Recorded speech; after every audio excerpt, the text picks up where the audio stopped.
दो दशकों तक राजस्थान में गुर्जर आरक्षण आंदोलन का चेहरा रहे कर्नल किरोड़ी सिंह बैंसला का गुरुवार को 83 साल की उम्र में निधन हो गया। वह लंबे समय से पोस्ट कोविड समस्या से जूझ रहे थे। जयपुर के एक निजी अस्पताल में उन्होंने आखिरी सांस ली। सेना से रिटायर होने के बाद पटरियों से आंदोलन की शुरुआत करने वाले बैंसला गुर्जर समाज में नई दिशा और चेतना जगाकर जिंदगी का ट्रैक हमेशा के लिए छोड़ गए। शुक्रवार को उनकी अंत्येष्टि करौली स्थित पैतृक गांव मुंडिया में की जाएगी, जिसको लेकर यह जनसैलाब जयपुर से रवाना हुआ पैतृक गांव मुंडिया के लिए। कर्नल बैंसला की पार्थिव देह पर पुष्प चक्र और पुष्प अर्पित करने को लेकर लोगों में होड़ मच गई।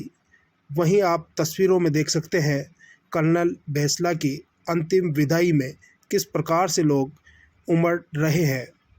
लोग नारा लगा रहे हैं, कर्नल किरोड़ी तेरी नेक कमाई सोती हुई कौम जगाई। कर्नल किरोड़ी सिंह बैंसला का मानना था कि आपके शांतिपूर्वक आंदोलन की सुनवाई नहीं हो रही है तो आंदोलन छोड़ दें और राजनीतिक चेतना जगाने पर लग जाएं। सभी समाजों को इतना मजबूत बनाएं कि सरकारी सिस्टम आपकी जायज़ मांग मानने के लिए मजबूर हो जाए। उनका मानना था भाजपा और कांग्रेस आपकी नहीं सुन रही हैं तो आप तीसरा विकल्प खड़ा करने की हिम्मत दिखाएं।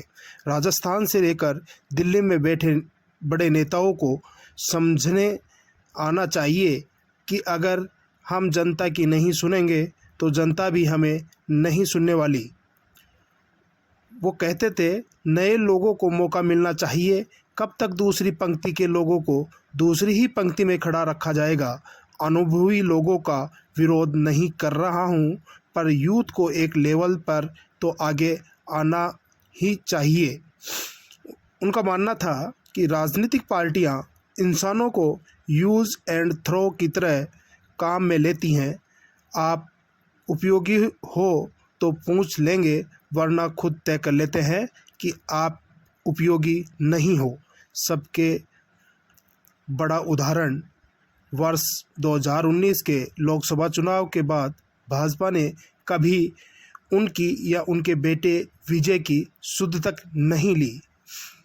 उनका कहना था कि उन्होंने सवाई माधोपुर लोकसभा का चुनाव इसलिए लड़ा था ताकि गुर्जर आरक्षण का मुद्दा लोकसभा में उठा सकूं और दिल्ली तक लड़ाई लड़ सकूं।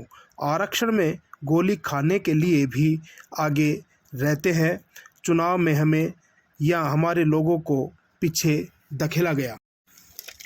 कर्नल बैंसला ने एक इंटरव्यू में कहा था कि मैंने विजय बैंसला को कुछ साल पहले ही थैला संभला दिया था। मैंने विरासत युवाओं को सौंप दी है। अब इन्हें काम करते हुए देखना चाहता हूँ। समाज को मेरी ज़रूरत जब जब पड़ेगी तब मैं खड़ा मिलूँगा। एक इंटरव्यू में उन्होंने कहा था कि आरक्षण दिलाने के लिए सीएम अशोक गहलोत का शुक्रिया। भाजपा को मैंने अपना माना था, लेकिन उन्होंने मुझे दिल से नहीं अपनाया। लोकतंत्र पर विश्वास ही इसके मायने थे। सियासत में इसके मायने निकालने को लेकर मुझे कोई फ़र्क नहीं पड़ता था, क्योंकि हमारी कौम का फ़ायदा ही मेरे लिए सर्वोपरि था। क्योंकि इन वार्ताओं को टेबल पर हम जान पर खेलकर पहुँचे थे। कर्नल बैंसला के निधन पर भाजपा सांसद किरोड़ी लाल मीणा ने कहा, वे सुविधाभोगी नहीं थे बल्कि संघर्ष की राजनीति करते थे। किरोड़ी मीणा ने कहा, कर्नल बैंसला का निधन गुर्जर समाज के लिए बड़ी क्षति है। वे योद्धा थे। समाज के प्रति समर्पण और लक्ष्य की प्राप्ति के लिए उनकी निष्ठा अद्वितीय थी। समाज के हितों के लिए उनमें गजब की संघर्षशीलता थी। वे सुविधाभोगी नहीं बल्कि संघर्ष की राजनीति करते थे। सेना से रिटायर होने के बाद वे उनके संपर्क में आए। उन्हें भाजपा में करौली जिला परिषद का टिकट दिलवाया। गुर्जर आंदोलन के लिए उनका लंबा संघर्ष चला। आंदोलन से गुर्जर जाति समाज को देश भर में पहचान दिलाने वाले कर्नल बैंसला ही थे। समाज के साथ ही उनमें राष्ट्रभक्ति का भाव भरा हुआ था। गुज्जर समाज को आरक्षण दिलाने के लिए महत्वपूर्ण आंदोलन किया। पूरे देश में गुज्जर आंदोलन में जागरूकता का श्रेय बैंसला को जाता है। वे समाज और उद्देश्य के प्रति समर्पित थे।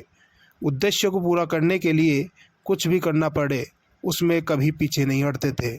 उनका आंदोलन तपती धूप, बारिश, सर्दी में भी चला। सड़क और पटरी पे बैठे रहे। कई मुसीबतें आई, कई मुकदमे लग गए, फिर भी पीछे नहीं हटे। पिपल खेड़ा में एक स्थिति पैदा हो गई थी कि जब एक साथ रहने वाले किसान आमने सामने होने की स्थिति में आ गए, तब हम दोनों ने मिलकर सुलह का रास्ता निकाला। वह भाईचारा आज भी कायम है।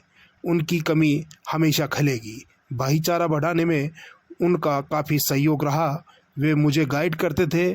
कर्नल बैंसला सेना के बड़े पद पर रह चुके थे। उन्होंने देश की सेवा की थी, समाज को सेवाएं दी और उनके लिए संघर्ष किया। इसलिए उनकी राजकीय सम्मान के साथ अंत्येष्टि में जो सैलाब उमड़ता दिखाई दे रहा है, वो इसकी पुष्टि करता है।